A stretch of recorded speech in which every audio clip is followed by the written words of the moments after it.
पिछले दिनों हैदराबाद के नवाब शफात अली खान मध्य प्रदेश के महू आए हुए थे इंडिया ओपन बिग बोल शूटिंग चैंपियनशिप में भाग लेने।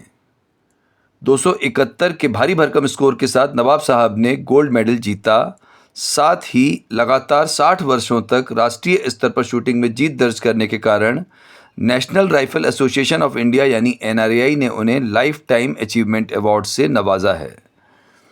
एक एकम्प्लिस्ड राइफल शूटर होने के साथ साथ नवाब शफात अली खान को वाइल्ड एनिमल्स की ट्रैंकुलाइजिंग और आदमखोर जंगली जानवरों को एलिमिनेट करने की न सिर्फ महारत हासिल है बल्कि सरकार से अधिकृत भी किया गया है। पिछले 60 वर्षों में इन सब से जुड़े मामलों का काफ़ी लंबा अनुभव है उनके इसी अनुभव को दुनिया के सामने लाने का जिम्मा उठाया है आपके पसंदीदा चैनल मालवा मिरर ने, और चैनल के संपादक प्रफुल्ल जौहरी ने हर एक मुद्दे पर उनसे विस्तार से बात की। आइए सुनते हैं उस बातचीत का अंश इस पॉडकास्ट में। तो फिर जैसे अब हंटिंग के बारे में बात कर रहे हैं, बड़ा मजा आ रहा है। तो थोड़ा सा इसमें और मैं डीप जाना चाहूंगा और एक बात जानना चाहूंगा कि 1972 में वाइल्ड लाइफ प्रोटेक्शन एक्ट आया। इसके पहले तक आप लोगों की फैमिली काफी शौकीन हंटर्स थे, like you had it as a legal sport British के टाइम पे भी और उसके एक्ट आने के पहले भी। तो अब ये एक्ट आने के बाद लाइक सब कुछ चेंज हो गया। So how did you adapt to it? अभी भी आप बढ़िया हंटर है, आप अभी भी अपने आप को हंटर कहते हैं। How did you adapt to the scenario? Very good question, बहुत अच्छा आपका सवाल है। देखिए, हम लोग तो शिकारी थे। My grandfather was an advisor to the British government. Okay. और उस जमाने में भी जब शिकार खुला था, उन्होंने कंजर्वेशन की बात रखी और बहुत कुछ उन्होंने किया हाथियों को बचाने के लिए, जंगल को बचाने के लिए। और जहाँ प्रॉब्लमेटिक जानवर होते थे उस जमाने में तो ट्रैंक्यूलाइजिंग वगैरह नहीं होती थी, तो मारते भी थे। ही was known as elephant hunter of India. Okay. कई जगह पे उन्होंने बरसों 30 साल तक उन्होंने बड़ा काम किया ब्रिटिश गवर्नमेंट के लिए। अब जब ये हालात बदले और शिकार पे पाबंदी आने लगी, वाइल्ड लाइफ प्रोटेक्शन एक्ट आया और धीरे धीरे गवर्नमेंट ऑफ इंडिया ने जो है शिकार बंद करते चले गए। तो मेरा ऐसा था कि बचपने से मुझे गरीबों की परेशानी, I was born with a silver spoon, ये देखना ये मुझे बड़ा चुभता था। कई बार स्कूल जाते जाते मैंने अपना जो लंच बॉक्स रहता था वो किसी को खिला देता था रास्ते। अरे वाह। तो ये एक जो मेरा लोगों के ओपिनियन में एक हार्ड शिकारी का जो एक इमेज है, मैं आपको उसका दूसरी साइड बता रहा हूं।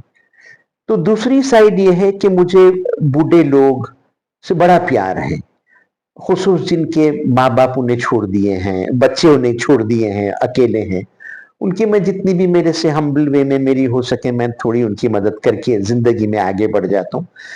तो हुआ ये कि जब शिकार बंद हुआ 72 में, तो जितने भी जेंटलमैन शिकारी कहलाते थे तो ये जेंटलमैन शिकारी जितने भी थे ये सब रॉयल्टी से, अच्छे फैमिली से, जागीरदार फैमिली से बिलोंग करते थे और ये लोग शिकार छोड़ दिए एब्रप्टली।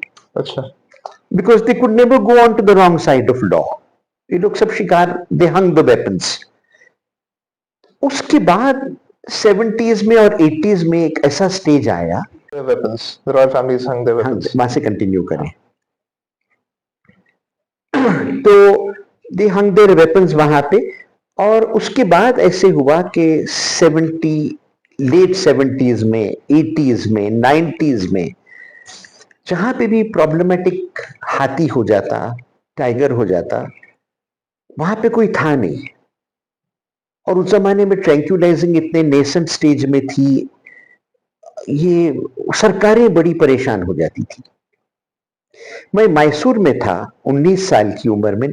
पहला मेरा job race club, Mysore race club में असिस्टेंट सेक्रेटरी मैं था 19 साल की उम्र में, और मैसूर में बड़े मशहूर टैक्सीडर्मिस्ट हुआ करते थे, वैनिगन एंड वैनिगन, जो जंगली जानवर बनाते थे। तो मैसूर में वहां से 50 किलोमीटर पे सरगुर में एक हाथी ने 12 आदमियों को मार दिया। ओके।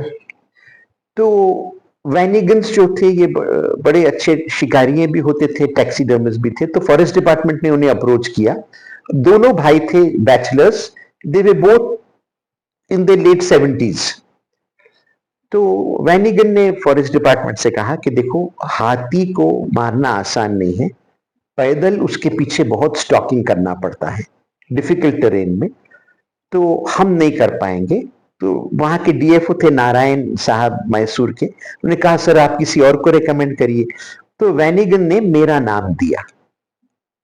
उस वक्त तक मैं 18 साल की उम्र में मुझे गन लाइसेंस मिला, और मैं वहां पे मेरी 375 मैग्नम रख के मैं नौकरी करता था मैसूर में। सुबह हम उनके साथ राइडिंग करते थे।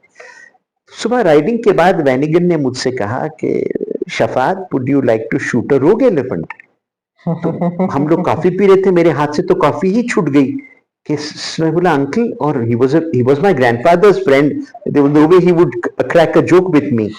तो उसके बाद में मैंने कहा ठीक है uncle, how do we go about it? उन्होंने कहा 11 बजे मेरे स्टूडियो पे आ जाओ, और मैं डीएफओ को बुलाता हूँ मैसूर के। तो मैसूर के डीएफओ एक नारायण साहब आए, और मैं दुबला पतला 19 बरस की उम्र में पहले से इंतजार में बैठा था। तो आते ही वैनिगन ने कहा कि डीएफओ साहब, this is the boy, he will help you with the रोग एलिफेंट। तो उन्होंने मुझे नीचे से ऊपर तक देख के कहा वैनिगन को कि सर दिस बॉय। तो उन्होंने कहा वैनिगन ने कि don't under estimate him, he is the grandson of Nawab Sultan Ali Khan Bahadur, the well-known man who has been handling man-animal conflict for British India for 30 years. तो वो सुन के डीएफओ साहब ने मुझे 4 बजे अपने ऑफिस बुलाए, और वहां उन्होंने मुझे हाथी मारने का ऑर्डर दिया राइटिंग में, जो आज भी मैं प्रिजर्व करके रखा हूं पुराने टाइपराइटर पे टाइप किया हुआ ऑर्डर 1976 में, जब मैं 19 साल का था। That may be a world record. और फिर मैंने उस हाथी को ट्रैक करके, आइडेंटिफाई करके उसको मैं मारा, और एकदम मैं ओवरनाइट मैं जो है ब्लू आइड बॉय बन गया मीडिया का। और सारे अखबारों में, इलस्ट्रेटेड वीकली में मेरा बड़ा आर्टिकल आ गया, और ये हुआ। और वो पढ़ के मेघालय से, असम से फॉरेस्ट डिपार्टमेंट वाले मुझे बुलाना शुरू किए ओके। कि आप आइए हमारी मदद करिए। बड़ा शॉर्टेज था लोगों का जो ये काम कर सकते और सही ढंग से प्रोफेशनली उसको निभा सकते थे। हमारे खून में था, हमारे कल्चर में था। तो वहां से एक मेरी जिंदगी एक यू टर्न ली, और ये जो 12 आदमियों को हाथी मारने के बाद मैंने, क्योंकि मैसूर में मैं था, वहां से 50 किलोमीटर पे ये इंसिडेंट हुआ था, तो मैंने जाके उन परिवारों से मिला जिसके लोगों को ये हाथी मारा था, कुचल दिया था। बड़ा, हाथी जब मारता है तो बड़ी बेदर्दी से मारता है वो। नॉर्मल मैन के नॉट सी दैट बॉडी। अगर कोई नॉर्मल आदमी देख ले तो आपकी नींद चले जाएगी। और मैंने अपने हाथों से अपने लॉन्ग करियर में 40 साल के 100 से ज्यादा ह्यूमन बॉडीज, जिसका सिर बॉडी से अलग हो गया है, पैर अलग हो गया है, उन बॉडीज को अपने हाथ से उठा के गनी बैग में डाल के पोस्टमार्टम के लिए भेजा हूं इन हाथों से। तो वो मेरी जिंदगी का एक और एस्पेक्ट है जो मैं आपसे बताते चल रहा हूं। तो खैर ये चला, इलस्ट्रेटेड वीकली में बड़ा बड़ा आर्टिकल आ गया कि ये इस लड़के ने इस उम्र में जो है रोग एलिफेंट को मारा। तो बड़े बधाई के, उस जमाने में इतना एंटी हंटिंग नहीं था, अभी अभी वाइल्ड लाइफ प्रोटेक्शन एक्ट गया था, तो शिकार और वो कल्चर गवर्नमेंट में मिनिस्ट्रीज लेवल पे शिकार की बातें होती थी। वो जो 200 साल का कल्चर था वो अभी चल रहा था 80s तक, 90s तक। आज के जैसे एनजीओ थे नहीं जब। जो कोर्ट को जाते हैं और तमाशे करते हैं अपने पर्सनल गेन के लिए। मैं तो ये कहता, सारे एनजीओ खराब नहीं है, some of them in Maharashtra and other places are doing very good work, मगर ये फ्लाई बाय नाइट जो होते हैं, तो ये जो कुछ नहीं कर सकते ये एनजीओ बन जाते, तो मैं इनको नो गुड ऑफिसर्स बोलता हूं। और ये कोर्ट वोट को जाके कुछ अखबारों में नाम आ जाता है तो ये बड़े ये खुश हो जाते हैं, इनकी इनकी लिमिट वहीं तक होती है। तो मैं वहां से फॉरेस्ट डिपार्टमेंट का शूटर बन गया, मेघालय में मुझे बुलाए, वहां पे हम काम करे एलिफेंट कंट्रोल वर्क पे, और कई जगहों पे उड़ीसा में गए, महाराष्ट्र में टाइगर जाम एनीटर हुए, वहां आए। तो एक मेरे नाम के साथ एक ऐसा हो गया कि the man to go whenever governments were in a tight corner, और मैं उनका आदमी बन गया, उनके लिए जाता था। शिकार का शौक तो था बेहद, बंदूकों का जुनून था मुझे, आज भी मैं टारगेट शूटिंग कर रहा हूं। तो ये जुनून जो था, और जो लीगल शूटिंग खत्म हुई, वक्त जो जंगल हमसे छूट गया था, वो कैंप्स, वो बोर्चिए, वो खाना, वो कन्वर्टेबल कैडिलैक में जा रहे हैं, कैंप कर रहे हैं, हाथिये हमारे हाथियों पे जा रहे हैं, टाइगर को स्टॉप कर रहे हैं पालतू हाथी पे बैठ के, ये जो दौर सब खत्म हो गया था।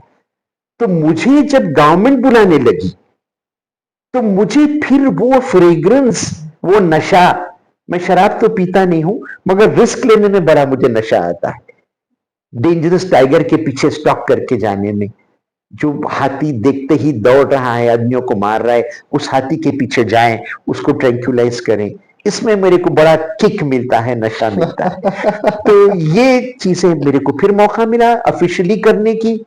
गवर्नमेंट सारा हमारा खर्चा उठाती थी। शिलोंग बुलाए मुझे रोग एलिफेंट मारने, तो हैदराबाद से कोलकाता, कोलकाता से शिलोंग का सारा प्लेन का टिकट गवर्नमेंट ने दी, मैं पैसे लिया नहीं, मैं जिंदगी में सब काम फ्री ही किया, ऐसे प्रॉब्लमेटिक जानवरों को मारने का। मगर वो एक शौक था, खून में था, तो मुझे मौके मिलते गए। उसके बाद ये स्टेज आया कि 2009 में एक टाइगरस मैनीटर हो गई थी उत्तर प्रदेश में, फैजाबाद की मैनीटर ऑफ टाइगरस, जिसमें मैं मेरी पहली किताब लिखा। वो पीलीभीत से निकली और 300 किलोमीटर होते होते फैजाबाद आ गई, और गोमती नदी के किनारे वो चली, और कई लोगों को उसने मार दिया। मैनीटर डिक्लेयर हुई, wild life trust of India, wild life institute of India के ये सब लोग एक्सपर्ट आए, मगर उसको पकड़ नहीं सके।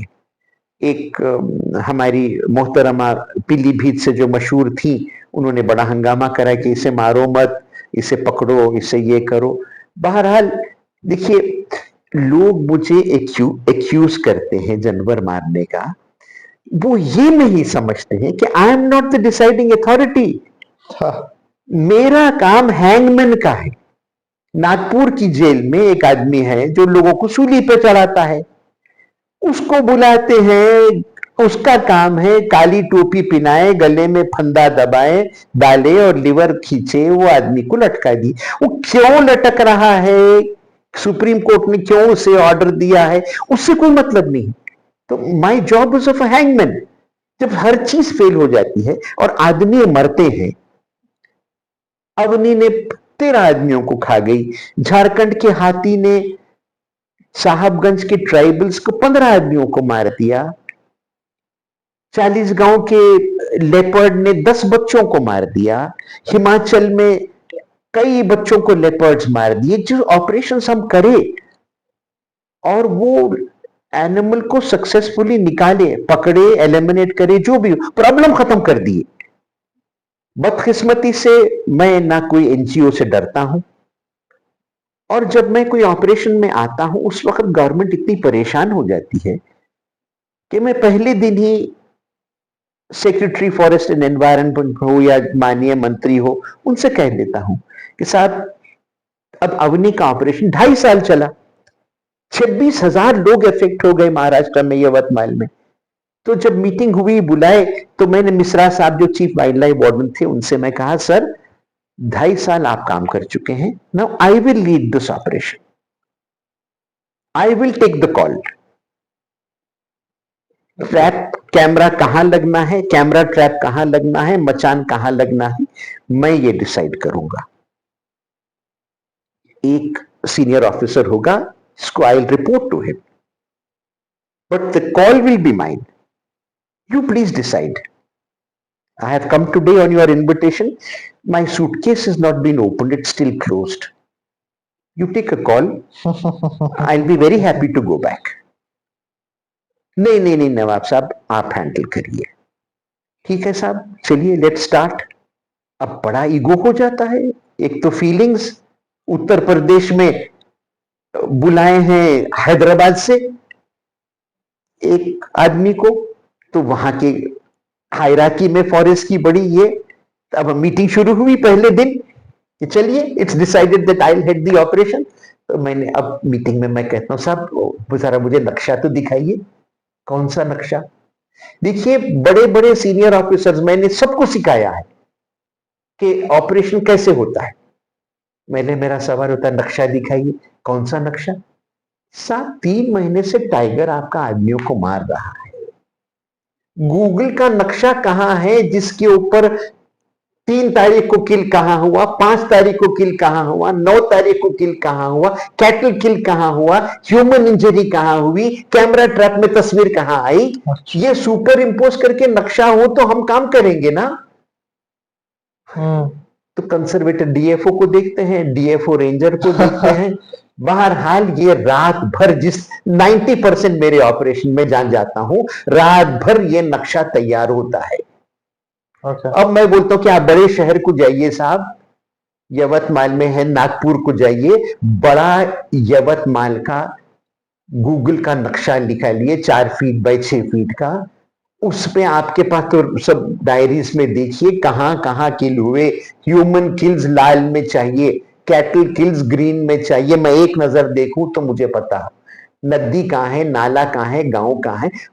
अब मुझे उस टाइगर के आगे सोचना है। टाइगर किल किया, सब भागे वहां। दिन में सारा हमारा 100 गाड़ियों का अमला फॉरेस्ट का गया। टाइगर दिन में, टाइगर नॉकटर्नल होता, रात में निकलता है, टाइगर सो रहा है। सारा फॉरेस्ट डिपार्टमेंट गया और वो देख लिए, बॉडी मिली, हंगामा हुआ, अरे गाड़ियां फूंक दिए, हंगामा हुआ। सारे ऑफिसर्स की टीम शाम में वापस आ गई बड़े सिटी अपने हेडक्वार्टर, और टाइगर फिर रात में निकला, एक महिला को मार दिया। ये चलता रहा काम।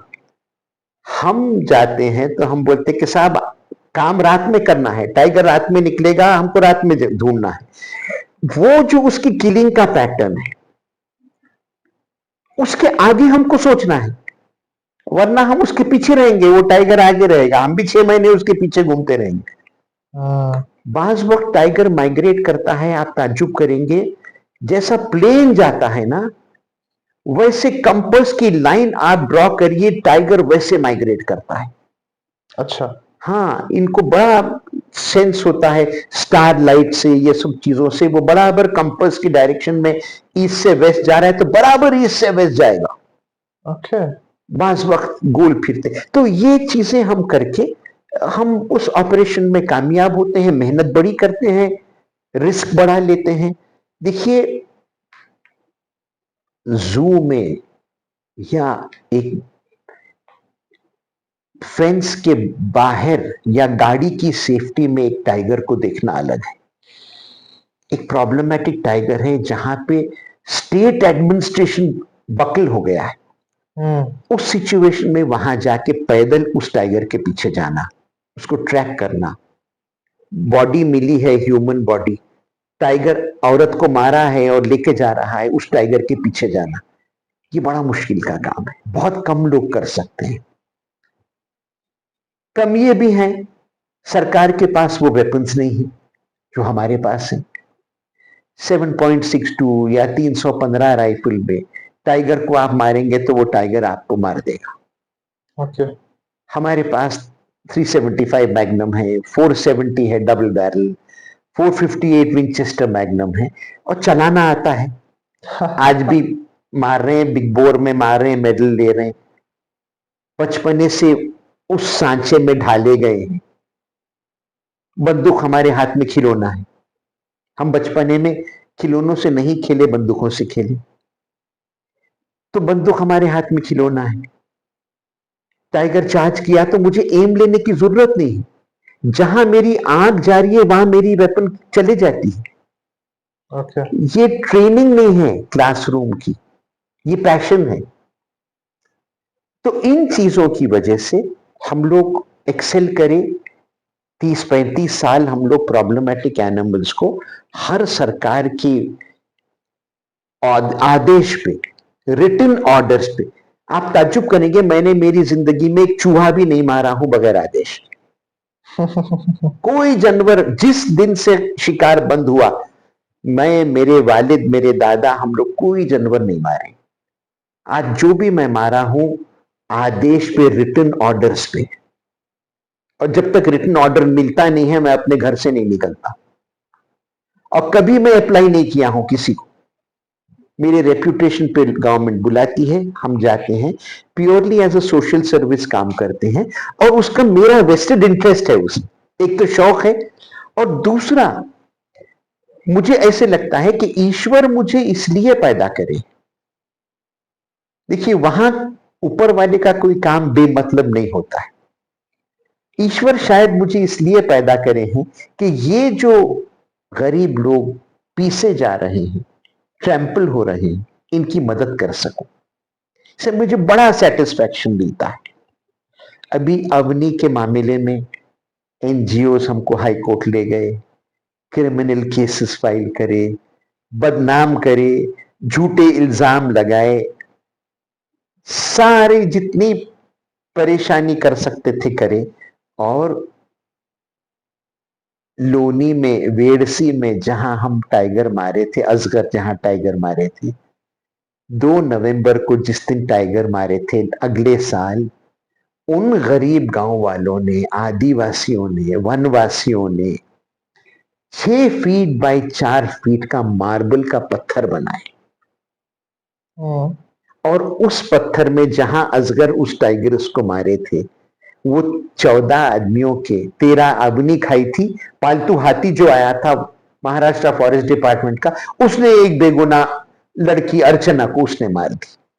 तो ये 14 लोगों के नाम लिखे, और उसके नीचे इतनी दिल को टच करने वाले लाइंस लिखे कि ये 2.5 साल से इस बागिन का आतंक था। महाराष्ट्र की सरकार ने हैदराबाद से नवाब शफात अली खान और उनके बेटे असगर अली खान को बुलाए, और इन लोगों ने यहां रह के सरकार के आदेश पे 2 नवंबर को इस बागिन को मारा, जिससे यहां खुशहाली हमारी लौट आई। हम अब जिंदा रह सक रहे हैं, खेती बाड़ी हम कर सक रहे हैं। तो वो पत्थर लगा के हम लोगों को उन लोगों ने अमर कर दिया। हम नहीं भी रहेंगे, वो पत्थर रहेगा वहां। बहुत बड़ी बात है ये सर। तो ये सेटिस्फैक्शन जो होता है, आज हम जाते हैं, लोग हमारे पैरों पे गिर के रोते हैं,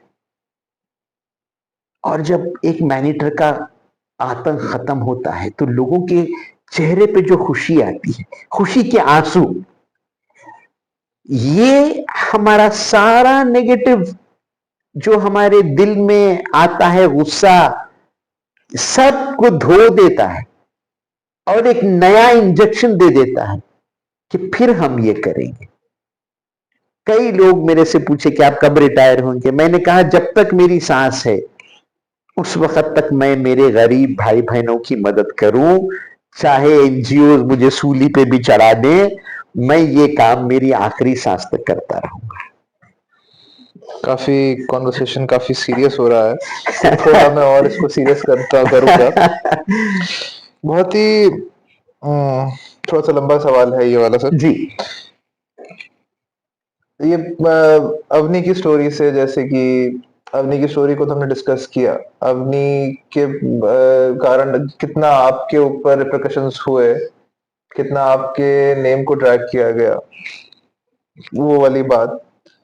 फिर एक आपने एलिफेंट मारा था जिसने कई लोगों को मारा था, बुक में आपने आपने बताया है जी कि हाँ, झारखंड का, झार- झारखंड में, कर्नाटक में कई हाथी हम लोग पकड़े मारे सब गवर्नमेंट के लिए। बहुत जी सारी फैमिलीज के लोग मारे गए। तो और एक आपकी पिछली बुक में आपने एक फोटो है आपकी बड़ी अच्छी सी, और वो छोटे छोटे बच्चे हैं उनके साथ आप बैठे हुए हैं। मैं बात ये यहाँ ले जाना चाह रहा हूँ, बहुत उसका हो गई बात, मैं ये बोलना चाह रहा हूँ, एक emotionally how do you view all this, like एक ठीक है आप अपनी ड्यूटी पूरी कर रहे हैं, लेकिन बिल्कुल एक एट द एंड आप भी इंसान है। बिल्कुल बिल्कुल, नहीं बिल्कुल सही है बोल रहे, जी हाँ जी हाँ। तो एक जब क्या आपको फील होता है? देखिए, ये बड़ा गहरा मुझे ये चोट लगती है, और इस डिप्रेशन से मुझे निकलने के लिए वक्त लगता है, क्योंकि हम ऐसी रिसीविंग एंड पे रहते हैं। अभी महाराष्ट्र में 40 गांव में एक लेपर्ड था जो बच्चों की सर को बॉडी से अलग कर लेता था। छोटे बच्चे को मारने के बाद ये बस दो, और स्पाइनल कॉर्ड एक वक्त एक्सेस वर्टेब्रे दबा देता है, उसके बाद सिर्फ दो पतले से रिबन के जैसे मसल होते हैं, उसको फिरा दे, सिर में खाने की कोई चीज होती नहीं है। तो वो सिर को काट के 40 गांव का लेपर्ड महाराष्ट्र में फेंक देता था और बॉडी लेके चला जाता था। हर मैनीटर का मोडस ऑपरेंडाई, मारने का टेक्निक अलग होता है, जो मैं बड़े गौर से स्टडी करता हूं, और उसी से हम उस करेक्ट लेपर्ड या उस करेक्ट टाइगर को तक पहुंचते हैं। वरना आज तक मैं बड़े फख्र से, प्राइडली मैं बोलता हूं कि मेरे 40 साल में मैं कोई गलत जानवर नहीं मारा। ओके। डेंस टाइगर के एरियाज में उसी मैनीटर को मारे हैं। Okay okay. 40 गांव में 7 लेपर्ड थे, मगर हम उसी लेपर्ड को मारे जो मैनीटो था। बड़ा हंगामा हुआ कि ये कैसे पहचानते हैं, ये करते हैं, मगर उस लेपर्ड को मारने के बाद ह्यूमन किलिंग्स बंद हो गई। अच्छा हाँ। अवनी को मारने के बाद एक भी आदमी वहां नहीं मरा। तो जब कोई अच्छे दिल से आदमी काम करता है तो ऊपर वाला उसकी मदद करता है, और जो हमको, हमारे क्रिटिक्स को वक्त खामोश कर देता है। कुछ भी बोलो, हर हफ्ते में एक एक बच्चा मर रहा था, उस लेपर्ड को मारने के बाद बच्चे मरना बंद हो गए। इसका कोई जवाब दे नहीं पाते। तो खैर, ये बात थोड़ी वो हो गई। तो मुझे ये बड़ा लगता है मेरे दिल को जब मैं वो बॉडीज देखता हूं, और किसी का बाप मर गया। अब हिमाचल में हम एक लेपर्ड के पीछे थे, कई लोगों को मारा था। कश्मीर सिंह नाम के एक नौजवान को उस लेपर्ड ने मार दिया, और उसके वो 2 छोटे छोटे बच्चे थे जिसकी आप बात कर रहे हैं। मेरी पहली बुक में वो तस्वीर है, शायद आप वो देखे हैं। तो कश्मीर सिंह जो था वो सेब का कारोबार करता था, वो अच्छी खासी जिंदगी उसकी गुजार लेता था, और वो मर गया वो लेपर्ड से। खैर, हम गए, उसके परिवार से मिले, उसकी बीवी से मिले, बच्चों से मिले। तो वहां की एक कलेक्टर थी नाहन की, तो वो रोज आके मेरे से मिलती थी कि सर आप कुछ करिए। तो कुछ चाहिए क्या? मैंने कहा मैं खुद जंगलों में झोपड़ियों में रहता हूँ, जमीन पे सोता हूँ, और जिसका कोई मरता है उसके साथ रोटी खाता हूं। तो वो हमको, अब वन विभाग उनका दुश्मन, क्योंकि वो समझते जानवर वन विभाग का है, हम उनके दोस्त बन जाते हैं। तो हमको सारी गांव की जंगलों का इंटेलिजेंस रिपोर्ट हमारे पास आ जाती है डायरेक्ट। तो वो एक हमारा और सक्सेस होता है। तो उसकी जो जवान लड़की थी, वो विडो हो गई थी। तो उसने, आप समझ सकते हैं, एक कमाने वाला जिस घर का मर जाए, छोटे बच्चों को लेके बड़ा रोना धोना। बहरहाल वो हुआ। फिर उसके बाद में वो कलेक्टर से मैंने कहा कि मैडम एक रिक्वेस्ट है। तो उन्होंने कहा मैं 10 रोज से पूछ रही हूँ, आप कुछ नहीं बताए। मैं बोला ये 2 बच्चों को आप एक अच्छे स्कूल में डलवा दीजिए, ताकि 10वीं 12वीं तक ये पढ़ लें, तो ये वो हो सकते हैं। अब वो वहाँ के हिमाचल के स्कूल्स की फीस काफ़ी ज़्यादा थी। तो मैंने कलेक्टर से कहा कि देखिए ये आपका लेपर्ड वहाँ जाके उनके खेत में कश्मीर सिंह को मारा है। तो वहाँ पे आप कोई स्कूल से बात करिए और एक अच्छा पैकेज की बात करिए। तो उन्होंने बात किया तो 50% वो स्कूल ने वो दोनों बच्चियों की 10th तक फीस माफ कर दी। मैं असगर को फोन किया, सफारी लैंड हमारा रिसोर्ट है ऊटी। मैंने कहा असगर ये पैसे फौरन भेज दो। तो वो पैसे गए, वो बच्चों का एजुकेशन हुआ। इससे बढ़ के और कोई सेटिस्फेक्शन हो नहीं सकता इंसान को अपनी जिंदगी। ऐसे कई चीजें हम करे हैं, कोर्ट केसेस हम लड़े हैं, कॉम्पनसेशन नहीं मिला है लोगों को। शरारत ये होती है कि अगर फॉरेस्ट की बाउंड्री के अंदर आदमी मर जाए तो वन विभाग ये कहता है कि ये फॉरेस्ट में एनक्रोच किया, वहां टाइगर मार दिया, इसको कॉम्पनसेशन नहीं देना। हालांकि किसी के जेब से पैसा जाता नहीं है। और ऐसे भी चीजें मैं देखा हूं कि आदमी मरा है बाहर, उसकी लाश खींच के ले जाके फॉरेस्ट की बाउंड्री में डाल देते हैं, सिर्फ उसकी बीवी और बच्चों को डिप्राइव करने के लिए। क्या बात कर रहे हैं सर आप? तो इन सारे लोगों के लिए हम लड़ते हैं। आज कई लोग ऐसे हैं जो हम अ, छुपके से उनकी मदद कर देते हैं, एजुकेशन की कर देते हैं। और सिर्फ एक यतीम बच्चे के सिर पे हाथ रखना खुद एक बड़ी बात है। उनको मालूम हो जाए कि नवाब साहब हमारे को बात कर रहे हैं, देख रहे हैं, तो एक जो वो बाप की या माँ की कमी है वो पूरी हो जाती है। मेरी किताब भी जो है अब अवनी की, मैं वो जवनी नाम की एक लड़की के ऊपर डेडिकेट कर दिया हूं इस किताब को, कि जिसके 2 बच्चे हैं। वो जवनी जो थी वो अच्छे खासे उसका मर्द काम करता था, अवनी उसके मर्द को मार दी। अब ये गांव से निकल गई और अब यवतमाल जाके वहां डेली लेबर का काम करके वो अपने बच्चों को पाल रही है। ओके। तो ऐसे डिजर्विंग हजारों लोग हैं जो जंगली जानवरों का विक्टिम्स बन गए।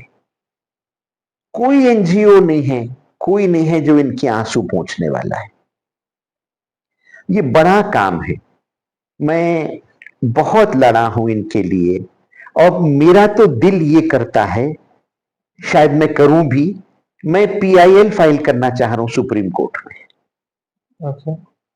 पार्टी इन पर्सन मैं आर्ग्यू करना चाह रहा हूं कि सर हमारा संविधान कॉन्स्टिट्यूशन का article 21 gives us right to life. Nobody can take anyone's life without due process of law. ये जो लोग मर रहे हैं, 1000 आदमी हर साल हैदराबाद में, हिंदुस्तान में, हाथी से, टाइगर से, लेपर्ड से, भालू से, सुअर से। सुअर से भी? जंगली सुअर मार देते हैं लोगों को, बड़ा खतरनाक अटैक करता है वो। ओके। तो इनकी गलती क्या है? इनको आप 1 करोड़ रुपए कॉम्पनसेशन दीजिए। कोई स्टेट 10 लाख दे रहा है, महाराष्ट्र में हम लड़के मुंगंटीवार साहब से बोल बोल के फॉरेस्ट मिनिस्टर से, वहां के जो थे 10 साल, 25 लाख हम करवाए कॉम्पनसेशन। कितने बार मेरा उनका झगड़ा हुआ कि साहब कॉम्पनसेशन बढ़ाइए। आजकल 5 लाख 10 लाख से कैसे एक परिवार, वो बच्चे बड़े हो, उनका एजुकेशन है, उनकी शादी हो, समझने की बात है क्या? इतने गरीब लोग, इतने गरीब परिवार, वो आदमी दिन में काम करता है तो शाम में उसके घर में चूल्हा से लगता है। आप कल्पना नहीं कर सकते हमारी जिंदगी शहरों में रहने वालों की और एक गरीब गांव में रहने वाले की जिंदगी में जो अंतर है, जमीनों आसमान का अंतर है। मैं वहां रहा हूं, उनके साथ जवारी की रोटी और मिर्ची की चटनी खाया हूं, तो मुझे मालूम है कि जूता कहां काटता है। इनके लिए करना है। मेरी ख्वाहिश है कि मैं पीआईएल फाइल करूं और सुप्रीम कोर्ट से कहूं कि साहब आप अपने नेशनल पार्क्स को फेंस करके रखिए। आपके जानवर बाहर नहीं जाना चाहिए। ये एलिफेंट कॉरिडोर, ये जानवर, ये माइग्रेशन, ये सब एक एनजीओस का हम्बग और ड्रामा है। हिंदुस्तान में ये नहीं हो सकता, अफ्रीका में हो सकता। एक कॉन्टिनेंट के हाथी दूसरे कॉन्टिनेंट में चले जा सकते हैं। यहां एक्सप्रेसवे, गांव, स्कूल, घर, चर्च, मंदिर, मस्जिद, कहां हाथी 300 किलोमीटर माइग्रेट करके जा सकेगा? उसको 50 गांव है रास्ते में, जंगल में खाने कुछ नहीं है। आप हाथियों को खाने के लिए कुछ नहीं है, समर में सब हाथी भूखे हो जाते। और इतना इंटेलिजेंट जानवर होता है, उसको मालूम है केरल में कहां जैक फ्रूट का सीजन है, कर्नाटका में कहां केले लग रहे हैं, कर्नाटक में मांडिया के पास शुगर केन कहां ईख ग्रो हो रही है। वो बराबर वो 200 किलोमीटर वहां पहुंच जाता है। ओके। भूख है उसको, जाना है, खाना है, जिंदा रहना है। 200 लीटर पानी होना, उसको 50 किलो रोज खाना होना। आपके फॉरेस्ट में वो मिल नहीं रहा है, कोई प्लानिंग नहीं है। आइडियली ये होना चाहिए कि नेशनल पार्क में आप फॉडर लगाइए, एग्रीकल्चर डिपार्टमेंट से बात करके आप रोड्स ग्रास लगाइए, लूसन लगाइए, जो हम घोड़ों को खिलाते हैं हमारे, वो फॉडर लगाइए। उस एरिया को आप इलेक्ट्रिक फेंस लगाइए सोलर पैनल से, उसको बचा के रखिए। जब समर आता है तो फेंस निकाल दीजिए, जानवर वहां आके खाएंगे। वहां बोरवेल करिए। मैंने सजेस्ट किया कि सोलर पावर की बोरवेल लगाओ, पानी दो समर में। मैंने सजेस्ट किया कि आप सोलर अपने पार्क्स को आप फेंस करिए 10 साल पहले। आज मुझे बड़ी खुशी है कि मेरी मशवरे पे महाराष्ट्र की गवर्नमेंट ने बोरीवली पार्क को फेंस करने की डिसीजन ली। ये मेरे आइडियाज थे, मेरा ब्रेन चाइल्ड था, जो मैं 15 साल पहले बोला हूं। As a resource person, training जहां हम करते हैं वहां मैं कई गवर्नमेंट्स को सजेस्ट किया हूं ये चीज। काफी सीरियस कॉन्वर्सेशन बहुत ज्यादा होगी, थोड़ा कॉन्वर्सेशन को हम लाइट साइड पे ले जाते हैं। जरूर जरूर जरूर। थोड़ा सा कुछ चीजों के बारे में बताइए, टूल्स, टेक्निक्स क्या इन्वॉल्व होती हैं। जैसे ट्रैंक्विलाइजर गन्स है, बहुत लोगों को मेरे ख्याल से पता भी नहीं होगा क्या है उनके बारे में। आपकी जो लाइफ है, like you been with guns guns guns guns gun, ये ट्रैंक्विलाइजर गन और ये सब में लाइक क्या क्या रहा आपका देखिए, एक्सपीरियंस? मैं वही वहां पे आ रहा था, फैजाबाद की टाइगर्स को मैं मारा, कई लोगों को मार दी थी और गट नहीं रही थी। उस वक्त 2009 में हमको ट्रैंक्विलाइजिंग का कोई आइडिया नहीं था। ओके। उस टाइगर्स को मारना पड़ा। जब मैं उसको मार दिया तो फिर मैं रियलाइज करा कि जब मैं इतना करीब से इस टाइगर्स को मारा हूं, क्यों ना हम ट्रैंक्विलाइजिंग क्या चीज है समझें, देखें। डॉक्टर साथ थे, वेटनरी डॉक्टर्स, वो अपने बंदूकें वगैरह लाए थे। मैं हैदराबाद आया तो वहां के जो चीफ वाइल्ड लाइफ वार्डन थे, हितेश मल्होत्रा साहब, जो फिर बाद में हेड ऑफ फॉरेस्ट फोर्स हुए, very celebrated officer, joint Andhra Pradesh की, वो हेड ऑफ फॉरेस्ट फोर्स थे। उनसे मैं मिला तो उन्होंने मुझे हैदराबाद की जू लेके गए, नेहरू जूलॉजिकल पार्क। और वहां पे ट्रैंक्विलाइजिंग गन्स बड़े नेग्लेक्टेड पड़े हुए थे, जंग आया हुआ, साइड्स बेंड, एक दो की तो नाल में डांट फंसा हुआ था, तो पता नहीं कब से फंस के जंग आ गया था। बिल्कुल नेग्लेक्टेड ट्रैंक्विलाइजिंग। हमारी राइफल्स तो हमारी जान है, हम उस पे एक स्क्रैच नहीं। मेरे मेरे दादा की बंदूकें मेरे पास हैं, जो आज भी आपको दिखाऊं तो आप बोलेंगे कि ये शोकेस से आए हैं, लंदन के गन मेकर्स से आए हैं। हमारी तो जान होती है बंदूक, हम बड़ा उसको संभाल के रखते। तो उन ट्रैंक्विलाइजिंग गन्स को मैं लिया और ला के उनको सब स्ट्रिप करा। हमको काम करने का शौक है, सब गाड़ियों का सब काम हम खुद करते हैं, बंदूकों का काम हम सब करते हैं। उनको जब हम स्ट्रिप करें तो उसका मैकेनिज्म समझा मैं। पुराने जो होते थे वो बंदूक के कारतूस के जैसे चलते थे, मगर अब जो नए डार्ट गन्स आ रहे हैं, जिसको हम सिरिंज प्रोजेक्टर भी बोलते हैं, dart gun is not a proper name, the technical term is syringe projector. तो इसमें अपनी कंप्रेस्ड एयर की एयर राइफल के जैसा एक सिलेंडर होता है, और आप डांट में दवा भर देते हैं और वो आगे डाल के फिर उसका प्रेशर सेट करके आप उसको मारते हैं तो 25 मीटर तक वो डार्ट जाके जानवर में लग जाता है, दवा इंजेक्ट हो जाती है। तो इसका सारा हम सिस्टम समझे। फिर मैं अफ्रीका गया, वहां ट्रैंक्यूलाइजिंग सीखा। यहाँ नेहरू जूलॉजिकल पार्क के जो डॉक्टर नवीन थे, deputy director, very knowledgeable veterinary officer, उनसे सीखा मैं। और फिर ये हम सीख के ऐसा स्टेज आया, क्योंकि बंदूक तो हमारा, इट वॉज माई बेबी, तो हम उसमें एक्सपर्ट बन गए। ट्रैंक्यूलाइजिंग गन रिपेयर करे, सर्विस करे, उस टेक्निकली समझे कैसे चलती है, प्रैक्टिकली भी टारगेट पे लगा के जीरो कर लिए उसको। अब ऐसा हुआ कि महाराष्ट्र में एक ट्रेनिंग वर्कशॉप में एक कंजर्वेटर साहब थे, संजय ठाकरे साहब, who was chief conservator Chandrapur circle. उनकी और मेरी मुलाकात भोपाल में हुई। एक नेशनल वर्कशॉप हुआ क्रॉप डैमेज पे, मध्य प्रदेश में, भोपाल में 2014 में शायद।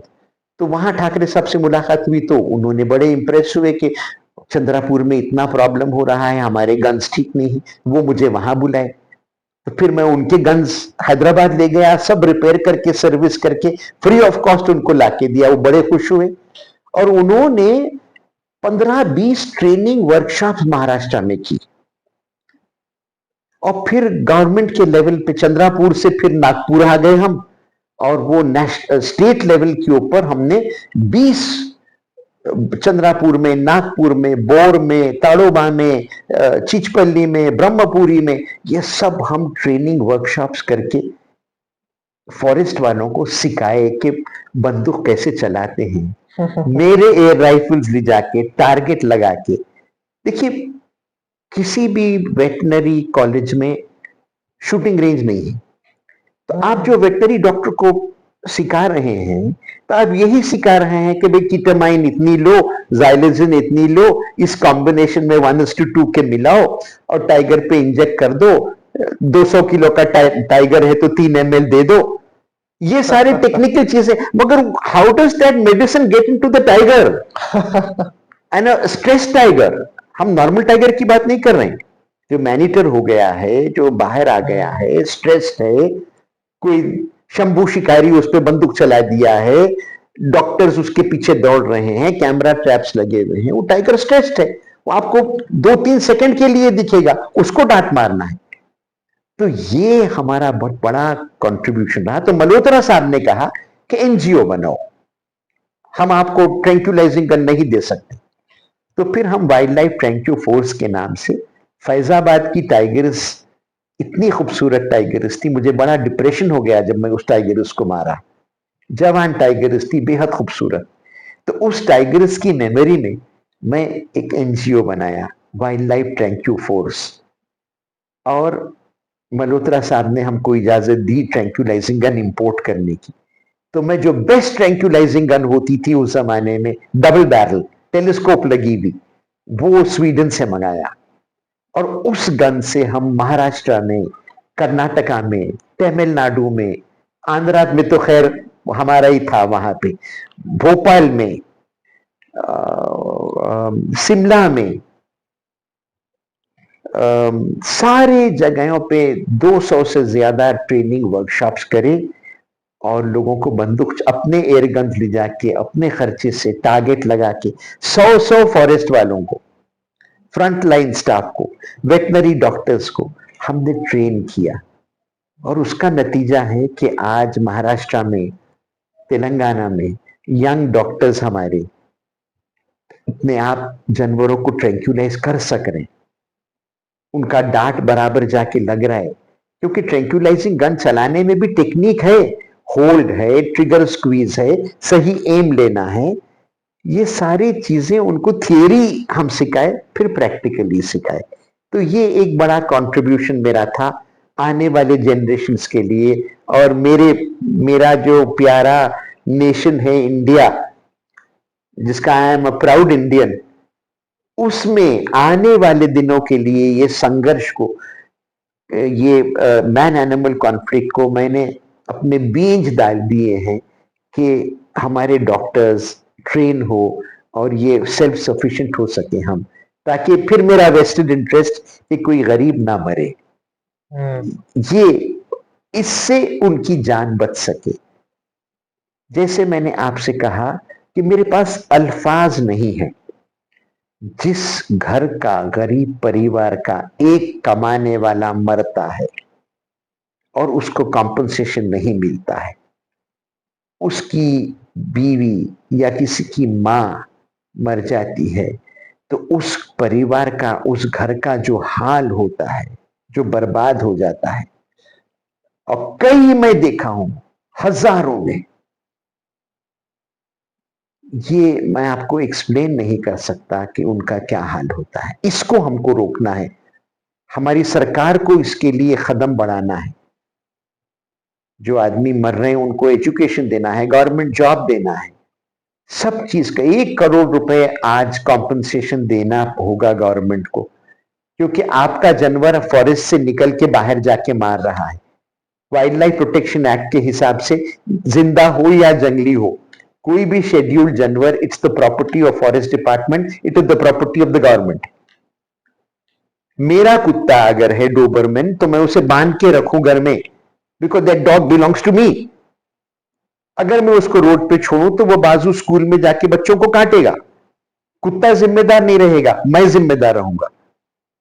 तो फॉरेस्ट डिपार्टमेंट भी जिम्मेदार है, उनकी जिम्मेदारी चीफ वाइल्ड लाइफ वार्डन की ये होनी चाहिए। एक टाइगर अगर निकला, एक आदमी को मारा, तो it can be accidental, but Avani ने 13 को मार दी। और लॉ क्या बोलता है? वाइल्ड लाइफ प्रोटेक्शन एक्ट का सेक्शन 11(ब) जो है वो स्पष्ट है, if any animal becomes dangerous to mankind और standing crops, the chief wildlife warden by order in writing shall cause such animal to be hunted. Okay. Wildlife act स्पष्ट है, कॉन्स्टिट्यूशन ऑफ इंडिया स्पष्ट है, article 32। मेरी life, किसी भी भारतवासी की लाइफ जिंदगी नहीं ले सकता कोई without due process of law. तो क्या आपके हजारों लोग जो मर रहे हैं टाइगर से, लेपर्ड से, फॉरेस्ट के बाहर, क्या ये कानूनन इनकी मौत है? किसी ना किसी को इसकी जिम्मेदारी लेना है। यूएस में अगर ऐसा हो तो डीएफओ को मैनस्लॉटर का केस बुक हो जाएगा, उसके ऊपर एफआईआर हो जाएगा।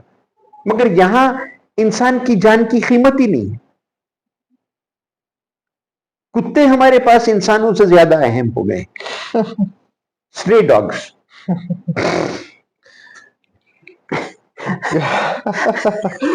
आपको मैं लास्ट सवाल कर दिया हूं, लाजवाब नहीं।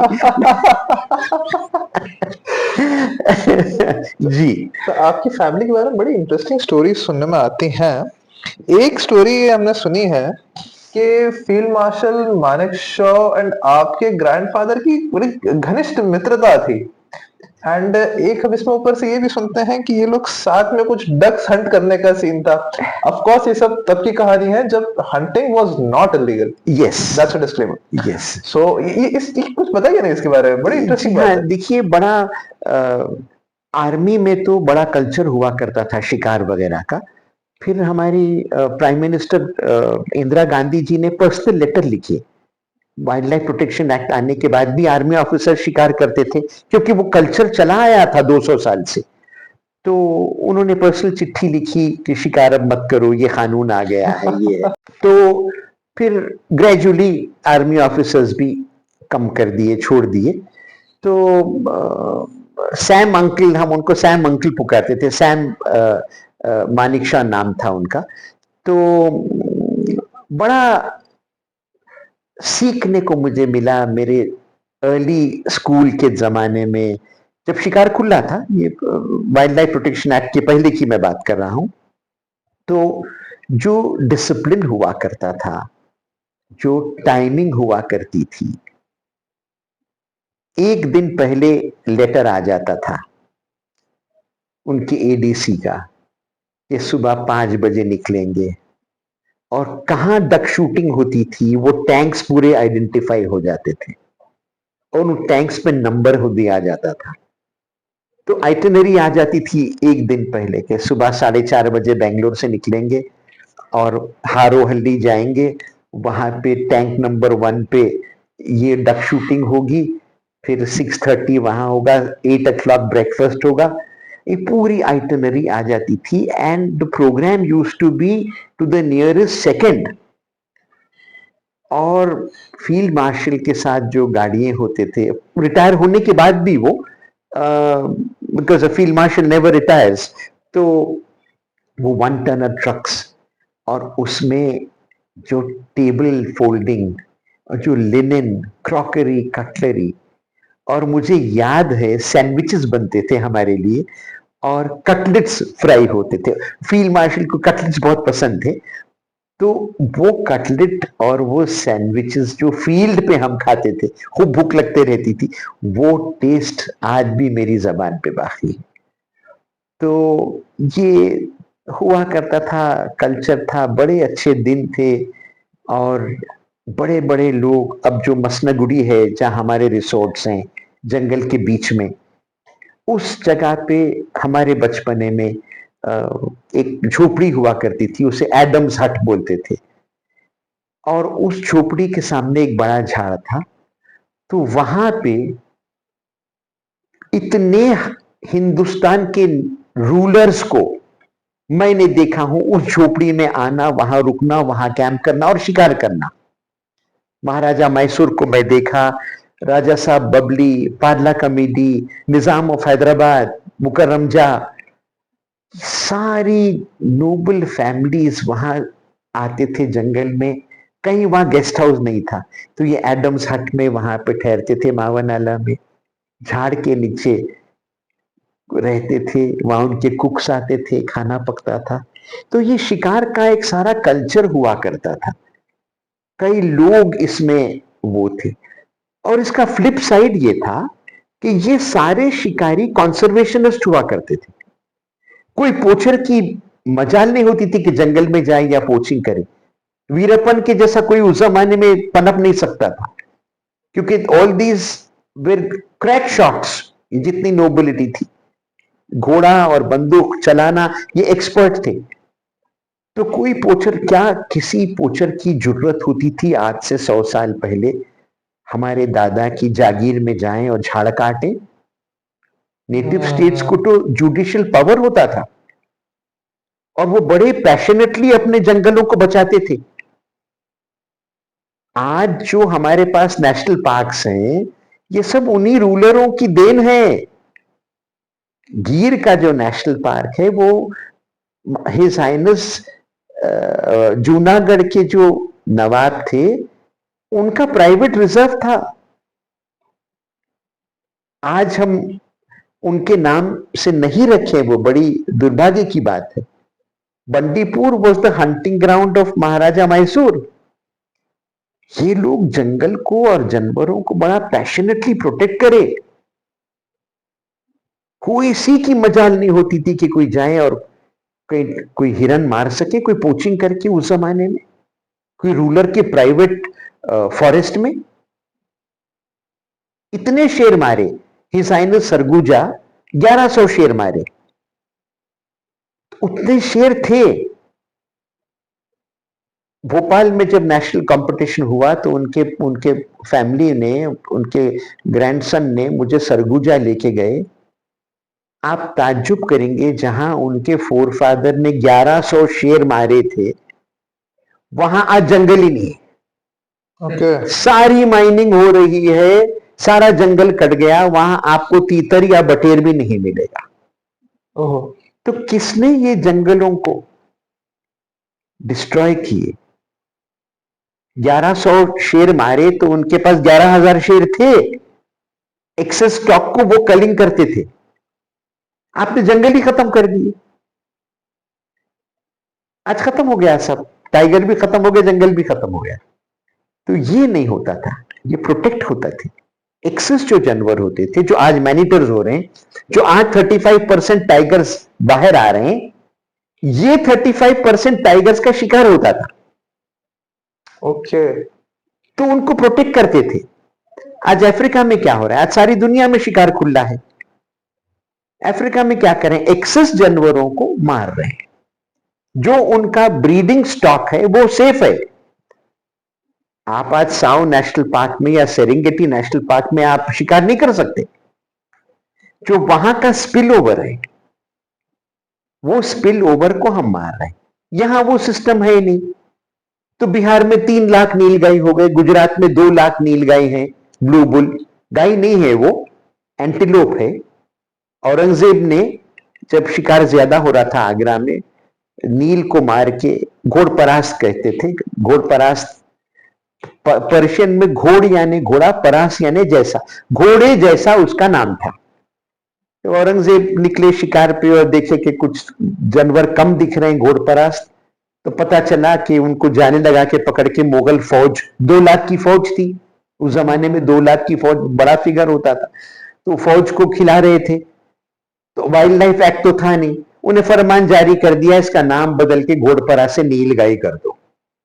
तो नीलगाय नाम हुआ, तो आधी फौज जो हमारे हिंदू भाई थे वो खाना छोड़ दिए। वो औरंगजेब की शरारत ये रही कि आज जो है बिहार में, गुजरात में, मध्य प्रदेश में वो रोज बोलते हैं घोड़ इतने हो गए हैं कि किसान रो रहे हैं। 30 ब्लू बुल का मंदा अगर किसी के खेत में आ जाए एक रात में, तो वो तो बर्बादी कर देगा।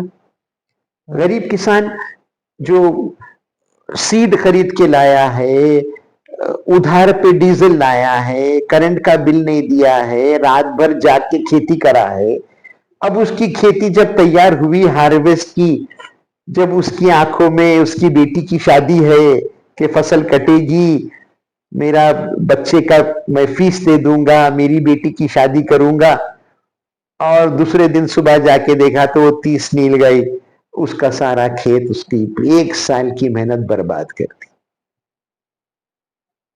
कौन सा वन विभाग जो एक्चुअल उसका खर्चा हुआ वो मुआवजा देता है? मैंने अपने 40 साल में नहीं देखा। मर जा रहे हैं हमारे किसान भूखे। और असल मालिक कौन है मुल्क का? किसान है। वो मेहनत करता है तो हम खाते हैं। वो दिन दूर नहीं है जब दाल की कीमत 400 रुपए 600 रुपए किलो हो जाएगी। आज बिहार में जहां हम काम कर रहे हैं, as a official calling officer of Bihar में हूं आज 15 साल से, हजारों नीलगाय हम मार चुके हैं। कई एरियाज में लोग खेती करना छोड़ दिए। और बिहार इतना फर्टाइल है, गंगा वहां से बहती है, गंडक वहां से बहती है, कासू वहां से बहती है, 6 फीट आप गड़ा करिए पानी है। पंजाब कुछ नहीं है। मैं बिहार के चप्पे चप्पे में काम किया हूं।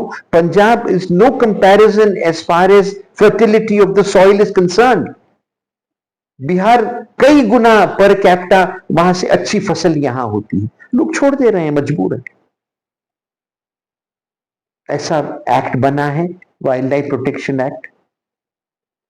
जानवरों को बढ़ाओ, आदमियों को बर्बाद करो। अब हमारी सरकार कुछ सोच रही है, कई जगहों पे बदलाव आ रहा है, मगर और बहुत होना है। किसान मर जाएंगे हमारे पास अगर जंगली सुअर, देखिए जंगली सुअर और नीलगाय, जंगली सुअर के 20 बच्चे होते हैं, नीलगाय के 2 बच्चे एक एक साल में 2 बार होते हैं। और जहां पे ये ब्लू बुल और वाइल्ड बोर है, वहां पे कोई प्रेडेटर नहीं है, कोई जंगली जानवर नहीं है, तो इनकी नस्ल बढ़ते जा रही है, किसानों का खून और पसीना चूसते चूसते। तो इसको रोकना है, हमारे मुल्क को आगे जाना है, डेवलप करना है। अभी हमारे गदकेरे साहब बहुत अच्छा कर रहे हैं, पार्क्स के सेंचुरीज में से हाईवे डाल रहे हैं। हाईवे रहेगा तो मुल्क डेवलप होगा।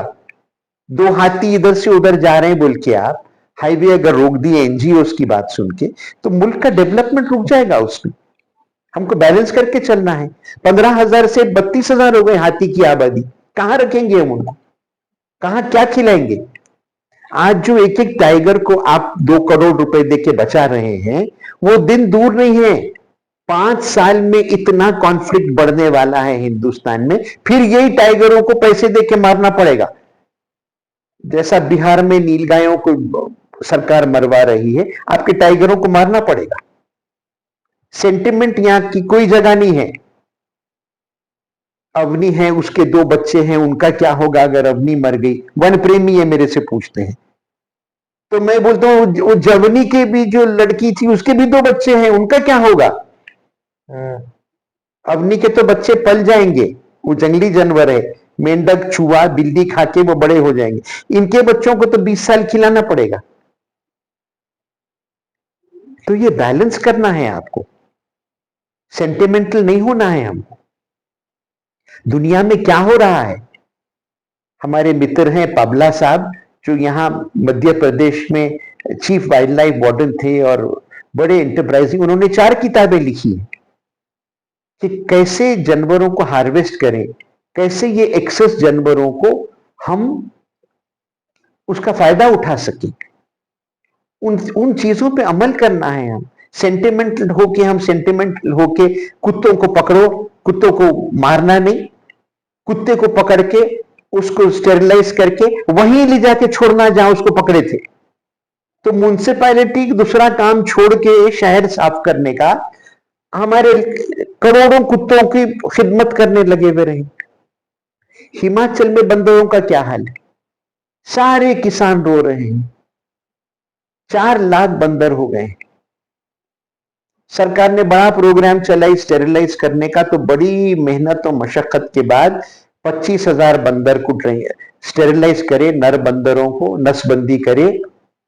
और वो करे तक मैं समझता हूँ 3 लाख बच्चे जो छोटे थे वो बड़े हो गए, और वो अपना काम चालू रखे हैं नस्ल बढ़ाने का।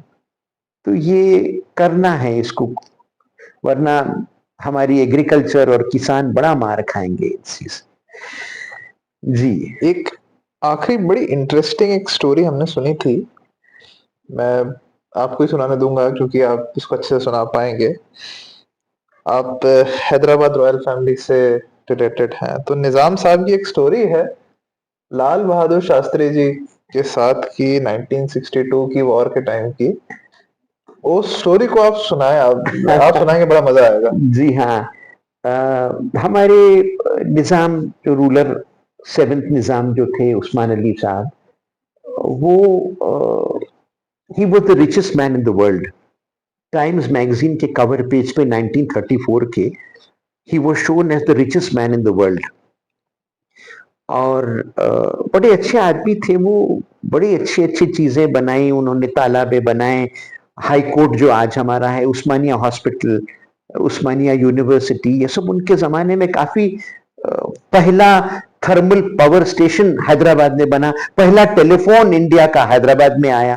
तो हैदराबाद वो जो पहला एयरपोर्ट बना बेगमपेट का, जो टाटास के साथ उन्होंने वो करके एयरलाइंस चालू की।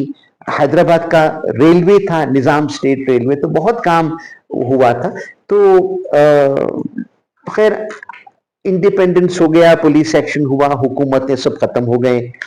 और इसमें एक बात जब निकली है तो मैं आपसे बताते चलूं कि जो 580 नेटिव स्टेट्स थे हिंदुस्तान के, ये गवर्नमेंट ऑफ इंडिया ने इनके साथ एक ट्रीटी करी, ट्रीटी ऑफ असेशन। और उसमें ये कहा गया, लिखा गया कि हम इनके प्राइवेट प्रॉपर्टीज और इनकी प्रिवी पर्स को रखेंगे। और ये बड़ा दिल करके ये सारे, वरना बड़े बड़े हैदराबाद था, कश्मीर था, ग्वालियर, मैसूर, ये ओशन थे, इतने बड़े बड़े स्टेट्स थे, नेटिव स्टेट्स। इन लोगों ने सब गवर्नमेंट ऑफ इंडिया से मिले और अपनी जगह सरेंडर किए। मगर बाद में चल के फिर 70s में गवर्नमेंट ऑफ इंडिया ने उनके प्रिवी पर्सेस बंद कर दिए। वो बड़ी ट्रेजेडी रही, हमारी हिस्ट्री और हमारे कल्चर को हमने खत्म कर दिया। तो निजाम सरकार की जो बात हो रही थी, तो हमारे लाल बहादुर शास्त्री जी हैदराबाद आए और 62 का वॉर हो गया था, इंडो पाक वॉर। उसके बाद में गवर्नमेंट ऑफ इंडिया की स्टेबिलिटी और इकोनॉमी काफी डाउन हो गई थी। तो उन्होंने आके निजाम से कहा कि हमको कुछ आप मदद करिए। तो निजाम का जो घर था किंग कोठी पैलेस, उसका सेलर में कितना सोना रखा हुआ था वो निजाम को भी मालूम नहीं था। जो सोना आता था, मिलता था, उसको सब ईंटें बना के रख देते थे। तो उस्मान अली पाशा ने गवर्नमेंट ऑफ इंडिया को 5 टन सोना दान किया और सारी गवर्नमेंट ऑफ इंडिया की इकोनॉमी उस गोल्ड से स्टेबलाइज हुई।